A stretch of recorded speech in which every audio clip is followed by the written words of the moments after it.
வணக்கம். உங்கள் கண்ணதாசன்.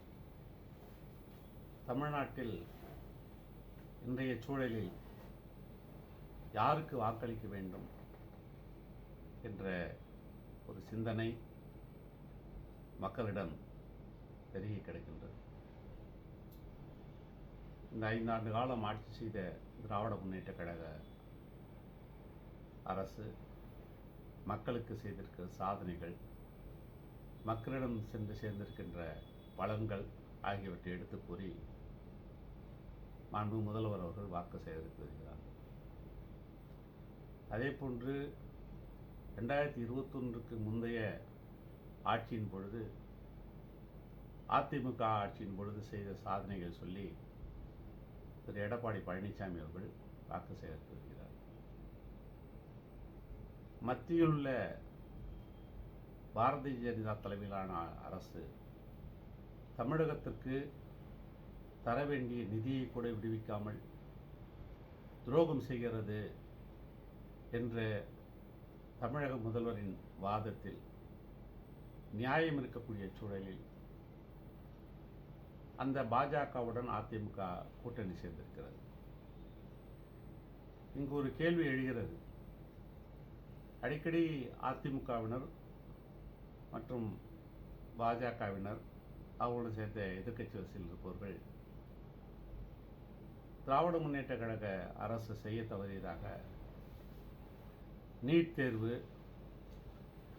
இப்பொழுது சமீபத்தில் விலைவாசி போராட்டம் என்ற அளவில் பிரச்சாரத்தை மேலெடுத்து வருகிறார்கள். ஆனால் மக்களுடைய கேள்வியாக இருப்பது, இந்த நீட் தேர்வினை எதிர்த்தது யார், இந்த நீட் தேர்வினை கொண்டு வந்தது யார் என்ற கேள்வி எழுகிறது. உண்மையில் 2009 வாக்கில் ஒன்றியத்தில் காங்கிரஸ் அரசு தலைமையில் இருந்த பொழுது திராவிட முன்னேற்ற கழகம் அதனுடன் கூட்டணி ஆட்சியில் இருந்தது. அந்த சமயத்தில் நீட் தேர்வு கொண்டு வரப்பட்ட பொழுது அதை கடுமையாக எதிர்த்தவர் டாக்டர் கலைஞர் அவர்கள். அது மட்டுமல்லாமல் பின்னர் அந்த நீட் தேர்வு நிறுத்த வழக்கு உச்சநீதிமன்றம் வரை சென்று அது நீட் தேர்வு முறை சரியல்ல என்று தள்ளுபடி செய்யப்பட்டுவிட்டது. ஆனால் அதன் பின்னர் 2014 ஆட்சிக்கு வந்த பாரதிய ஜனதாவினர் ஒரு மேல்முறையீட்டின் கீழ் அந்த வழக்கு வந்த பொழுது, அவர்கள் அந்த நேரத்தில் ஆட்சியில் இருந்த பொழுது நீட் தேர்வுக்கு இசைவு தெரிவித்த காரணத்தால் மீண்டும் நீட் தேர்வு வந்தது.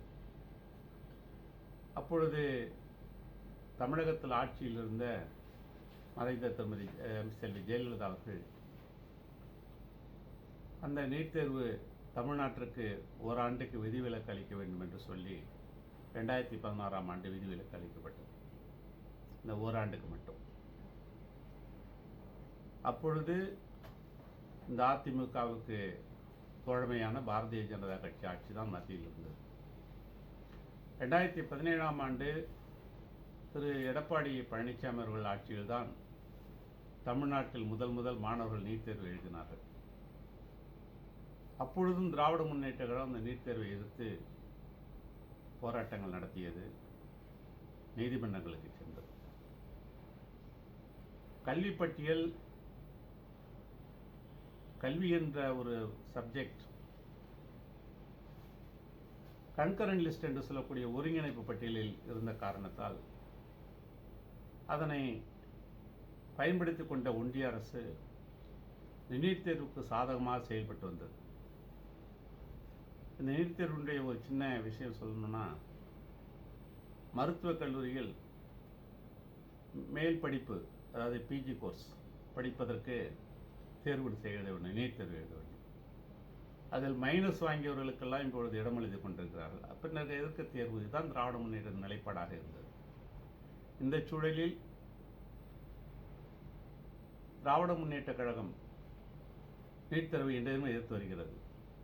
ஆனால் அதன் தோழமை கட்சியான அதிமுக மனது வைத்தால் உண்மையிலே நீட் தேர்வை எதிர்க்கக்கூடிய சூழல் இருக்கமையானால் அவர்கள் நிச்சயமாக பாரதிய ஜனதா கூட்டணி செல்வதற்கு முன்பாக ஒரு அழுத்தம் கொடுத்து தமிழகத்துக்கு நீட் தேர்வு தேவையில்லை என்ற உதவிகளை பெற்றிருக்கலாம். ஆனால் அவர்கள் அதை பெற மறுத்துவிட்டார்கள். இன்றைய நீட் தேர்வு நாம் தொடர்ந்து பேசுவோம். வணக்கம்.